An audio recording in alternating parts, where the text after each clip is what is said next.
Hello बच्चों, तो आओ प्रश्न को देखते हैं। त्रिभुज एबीसी में कोण ए बराबर x डिग्री, कोण बी बराबर 3 गुनी x माइनस 2 डिग्री, कोण सी बराबर y डिग्री तथा कोण सी माइनस कोण बी बराबर 9 डिग्री, तो तीनों कोण हमें ज्ञात करने हैं।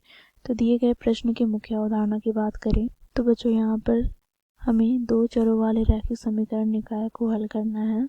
साथ ही बच्चों यहाँ पर हम बात करेंगे त्रिभुज के सभी कोणों के योग के। तो बच्चों देखो, किसी त्रिभुज के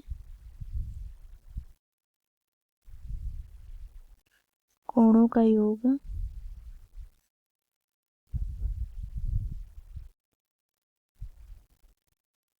180 डिग्री होता है।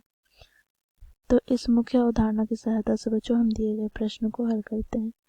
अब बच्चों देखो, यहाँ पर कोण ए हमें क्या दे रखा है, x डिग्री। कोण बी हमें दे रखा है 3 गुनी x माइनस 2 डिग्री तथा कोण सी हमें दे रखा है y डिग्री।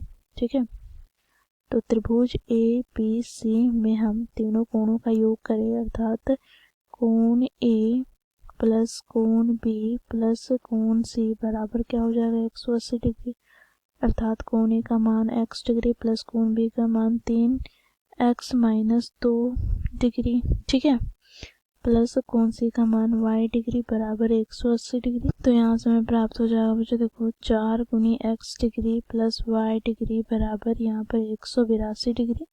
इसे समीकरण 1 मान लेते हैं। अब बच्चों देखो, यहाँ पर साथ ही हमें दूसरे भाग में क्या दे रखा है, तो कोण सी माइनस कोण बी बराबर 9 डिग्री। तो यहाँ पर हम लिखेंगे क्योंकि कोण सी माइनस कोण बी बराबर 9 डिग्री दे रखा है, तो यहाँ से हमें क्या प्राप्त हो जाएगा, तो कोण सी क्या है, तो y डिग्री माइनस कोण बी क्या है, तो 3x माइनस 2 डिग्री बराबर 9 डिग्री। तो यहाँ से बच्चों देखो y डिग्री माइनस यहाँ पर 3x minus minus plus 2 degree बराबर 9 डिग्री। तो यहाँ से हमें प्राप्त हो जाएगा बच्चों देखो माइनस 3 गुनी x प्लस y डिग्री बराबर 7 डिग्री। ठीक है, इसे बच्चों समीकरण 2 देते हैं। अब बच्चों देखो, समीकरण 1 तथा समीकरण 2 रैखिक समीकरण युग्म में है, तो बच्चों इसे हम हल करने के लिए विलोपन विधि का प्रयोग करेंगे।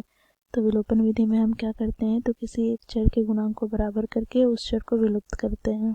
तो बच्चों देखो, समीकरण 1 और समीकरण 2 में देखिए तो y के गुणांक बराबर है, अर्थात बच्चों यहाँ पर हमें y चर को विलुप्त करना है। तो इसके लिए बच्चों देखो, समीकरण 1 में हम समीकरण 2 को घटा देते हैं।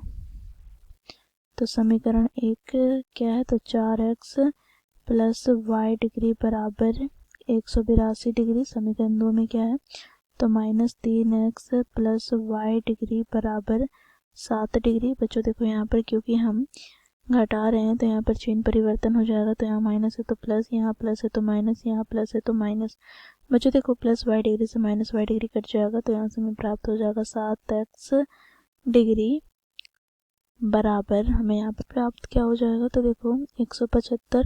बच्चों देखो, x डिग्री बराबर हम यहाँ पर लिखेंगे 175 बटे में 7 से विभाजित करते हैं, तो 7 दूनी 14 बचे 35। ठीक है, तो यहाँ से हमें x का मान क्या प्राप्त हो गया बच्चों, देखो x डिग्री हमें प्राप्त हो गया 25 डिग्री। ठीक है, अब बच्चों यहाँ पर हमें y डिग्री ज्ञात करना है। तो इसके लिए बच्चों देखो हम क्या करेंगे, समीकरण 1 का प्रयोग करेंगे। तो समीकरण 1 में क्या है, तो 4 गुनी x degree plus y degree बराबर 182 डिग्री। तो यहाँ से बच्चों देखो 4 गुनी x डिग्री का मान हमने ज्ञात किया क्या, तो 25 डिग्री प्लस y डिग्री बराबर क्या हो जाएगा 182 डिग्री।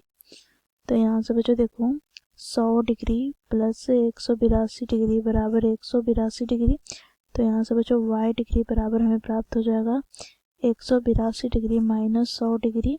तो यहाँ से y डिग्री का मान हमें प्राप्त हो जाएगा 82 डिग्री। ठीक है, तो बच्चों देखो x का मान हम लोगों ने ज्ञात किया, x डिग्री बराबर 25 डिग्री, y डिग्री बराबर 82 डिग्री। तो बच्चों देखो, यहाँ से हमें क्या ज्ञात करना है, तो कोण a हमें ज्ञात क्या हो जाएगा x डिग्री, अर्थात बच्चों देखो कोण a बराबर 25 डिग्री। ठीक है, कोण b बराबर क्या है, तो 3 गुनी x अर्थात 75 माइनस 2 अर्थात यहाँ से हमें प्राप्त हो जाएगा क्या, तो 73 डिग्री। तथा कोण सी क्या है? तो बच्चों देखो कोण सी है यहाँ पर y डिग्री, है ना। देखो यहाँ पर तो हमें यहाँ पर y का मान कितना प्राप्त हो गया? तो 82 डिग्री। तो कोण सी बराबर 82 डिग्री। तो बच्चों देखो ये हमें प्राप्त हो गया त्रिभुज के तीनों कोणों का मान। तो इस प्रकार बच्चों हम दिए गए प्रश्न को हल करते हैं। आशा करती हूँ आप लोगों को ये प्रश्न समझ में आया होगा। धन्यवाद।